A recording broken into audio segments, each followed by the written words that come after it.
So over the past decade that I've been making beats, I've used a lot of hardware synths to make music. I've even built up a little collection right here for myself. But honestly, with how powerful and advanced VSTs have become, you don't really need to use hardware anymore. So why is it that the top producers still in 2025 spend thousands on it and flock to use synths? Today I'm going to be making a track using my latest piece of gear, which is the Novation Summit. Shout out to them for sending it over, and I'm going to show you exactly why hardware synths are still a go-to and the magic behind them. Let's get into it. Alright, so here it is. This is the Novation Summit. So I've been diving into this for a few weeks now, and right off the bat, it's got some amazing presets just to get started. Everything just sounds so warm and lush and gritty and full. And first impressions is a very complete synth, one of the most complete synths that I've ever used. Now before we dive into the Summit, I actually want to start with the drums today to get a groove going, get a direction going, and then we're going to jump into the melody. So usually when I start my beats, I'd say like 80% of the time I'm starting with the melody, but more recently I've been forcing myself just to start with the drums, because usually that's a bit more challenging for me. And if I can nail the drums, if I can nail the groove, then we're on to like a good start. So I don't know, let's start this at like 143 BPM. The vibe that I want to go for today is, I don't know, maybe trance, maybe house. The feeling that I want to get though is something that's quite fast paced, high energy, euphoric. So let's start with the kick.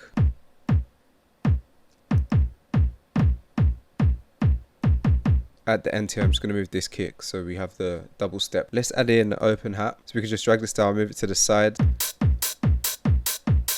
I'm just going to EQ it slightly, take out some of the low, maybe just raise up the high, sounding crispy, and let's throw in a clap. And I'm just going to quantize it, make sure it's all in time. And I feel like we need some faster hi-hats going in the background, something like this. We just copy and paste that over. I think if we just swing it a little bit, it'll have a cooler rhythm. We've got a nice foundation there. I do want to just thicken this up by adding in some percussion loops too. Maybe this just for the higher frequencies. Really it's just for more in the background, I guess. I flicked through some loops and this is the groove I'm going to go for. I've chopped it up a little bit, so this is one loop. And then once you layer it with this one just adds a bit more in the high. And then this one is just to help with the open hats. Now it's grooving. Now we've got like a solid foundation right there. So I'm even thinking just in terms of like a little basic arrangement. In the beginning, we start here, then it gets a little bit busier. And then as we keep on progressing, I might even just like switch the open hat up. When it comes to the hooks too, to add more energy and also just some more variation, I like to add in some rides. And I think this is going to make more sense once we start to put in the melodies and you're going to hear the difference. But this is a good starting point for the drums. Let's move on and add in our melody using the Summit. So we got the Summit right here. If you've never used the synth before and it's like your first time in front of it, I'm not going to lie, it can seem kind of overwhelming because there's just so much different knobs and things going on. But essentially, we've got all our presets here. It comes with a lot of presets. On this far side is more of the effects. So we've got delay, we've got reverb. The reverb sounds really lush. So this is, if we turn it up,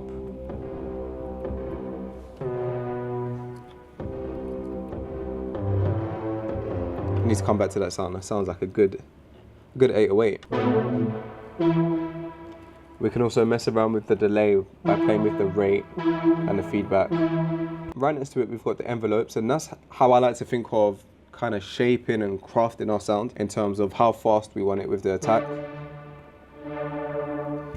And then also how long we want it to play for with the sustain and the relief. We've got 3 different oscillators here that we can mess around with, again, to play with our sound. The cutoff frequency to play with the high end and the low end. And as we come over to this side, honestly, there's so much you can do with it. There's an ARP function. We can change our tempo. I good starting point for me is actually using the presets, and then usually I just tweak them from there until I get the sound that I want, rather than creating something completely from scratch, unless there's like really something specific that I want. I'm actually just going to flip through the presets, see kind of what inspires me. To be honest with you, I haven't really got like a melodic idea in my mind, but I'm just going to try and let the synth guide me.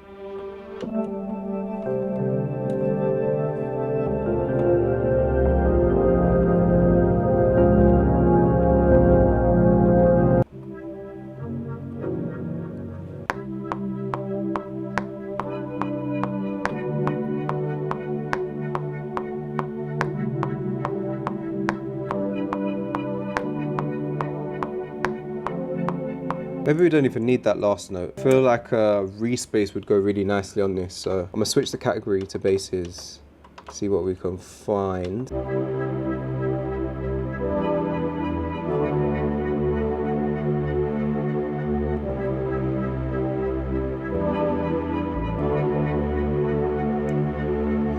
On this one though, I think we should add in a bit more effects.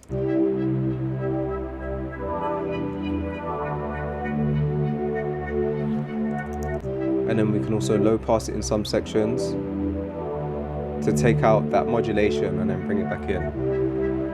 All right, let's see what else we can find to add to this. Maybe a pad, but we'll see.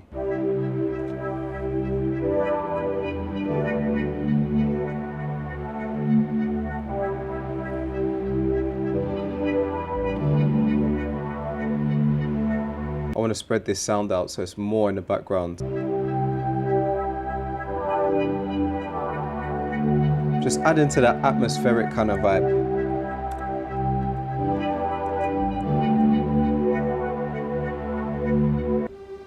Ooh, I like that already. We could have it like floating in.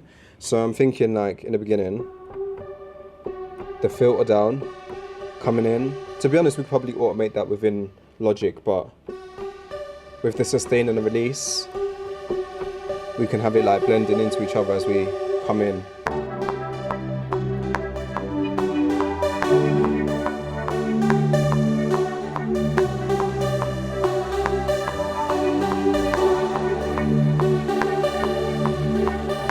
Damn, I messed it up right at the end.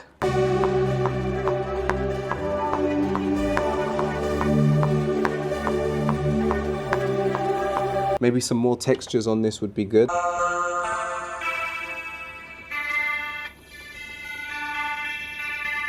I've gotten this texture right here. It's very, very faint. And it just adds to that atmospheric vibe that I've been trying to go for. Now in terms of the vocals, I've got two ideas. I've got two songs in mind. The first one is a Kate Bush song. Just that vocal right there, and the other one is called Piano in the Dark. I'm gonna chop up both of them, throw it in. Let me know in the comments which one you prefer. I've chopped up the vocals and I put some processing on it. So the first one that I'm gonna play is the Kate Bush song. It's literally just, I guess you could call it like the ad-libs.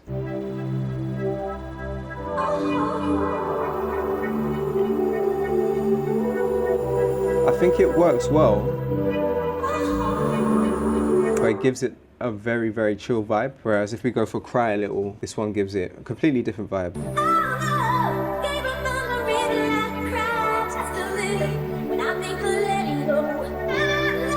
I personally prefer this one here because I feel like it's gonna match the energy that I'm trying to go for. So for now, I'm just gonna continue building with this vocal. So all that melodic kind of stuff is gonna be more of the breakdown into the drop, which is gonna have the most energy. I guess in the melodic part, what we can do is just remove the kick and then also put in a filter.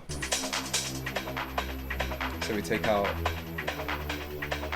some of the higher end and maybe just even some reverb. In the breakdown, we've got the resection for the bass. Once we go into the drop, I'm gonna switch it to an 808.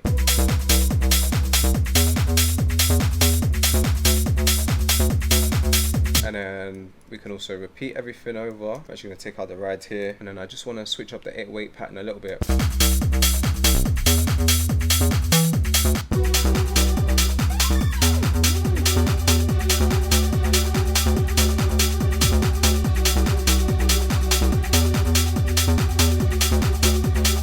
of gives it that feeling like, I think we can make this even more lush.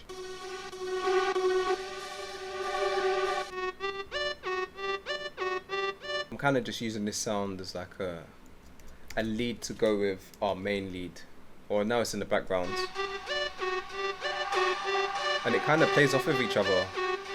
Yeah, I'm feeling that, I'm liking it. So I've structured out the track and this is how it's looking now. Most of what I've put on is automation and some transitions just to make the drop more dramatic and really define like each section. So let's start with the drums. I've added a bit more processing to it, mainly just some reverb, so it sounds a lot more spacey. Then also once we go into just before the drop, the breakdown section, we've got the filter, we've got even more reverb. So once we do get into that drop, the energy of the drums comes back in again. In terms of transition effects, all I really added was a reverse crash and an impact. Then we've got a sweep coming towards the end as the vocal chop kind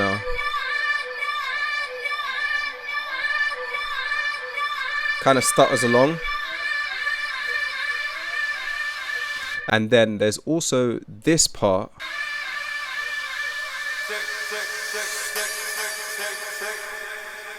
that check.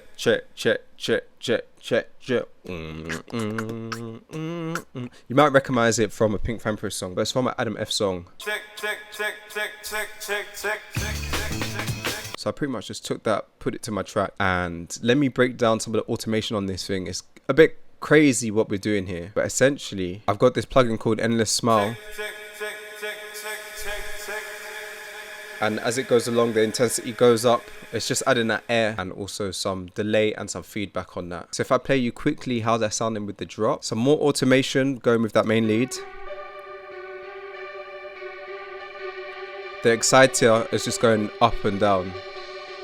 So it feels like louder and quieter, almost like a filter effect. With the main pad sound, I've got a filter just filtering down, because as the leads get busy and all those sounds come in, it does get really intense. So something kind of has to just give way to make space. All right, so let's play what we got now. So start off with the drums and then we go into the drop.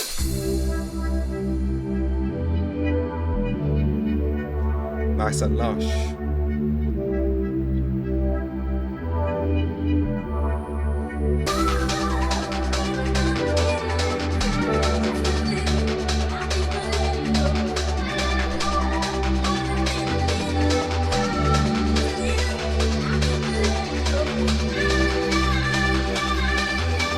Might even add in a snare roll here, could work.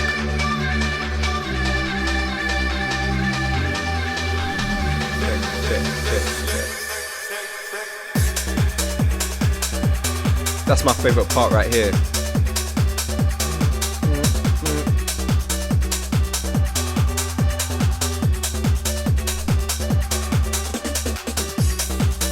Then the rides come in, bringing that energy again.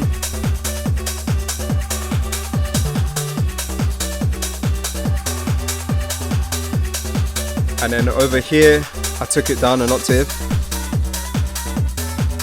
Oh yeah, and these vocal chops right here from the Bingo Players track. Sounding vibey, exactly what I was trying to go for. I wanted something high energy, euphoric, and I think this works. So to answer the question, why do top producers still use hardware in 2025? I think what it comes down to is, yes, you can pencil in stuff and draw everything in your DAW, and it is a lot easier, especially if you don't play keys. But there's definitely something about just being hands-on with your music and feeling it. And also in terms of just the sound, maybe you can hear it too, but for me, the quality of sound that comes from synths, everything just sounds really good. So if you want to check out the Novation Summit, of course, as usual, I'm going to leave a link in the description below. Thank you for watching. Keep going.